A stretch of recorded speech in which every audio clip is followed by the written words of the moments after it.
Subscribe to our YouTube channel and press the bell icon for the latest updates.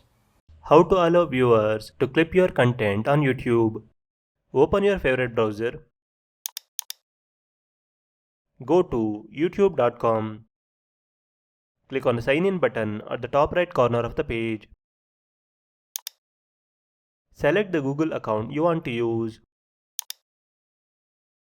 If you are signing in for the first time, you may be asked to enter your email address, enter your password and click next.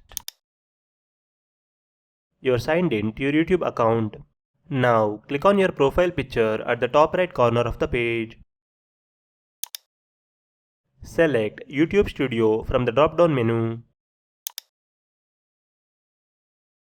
You will be redirected to your channel dashboard page. Now in the left sidebar, click on Settings.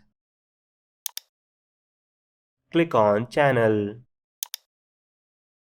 Go to Advanced Settings tab. Scroll down to Clips section. Select the checkbox beside the text Allow viewers to clip my content.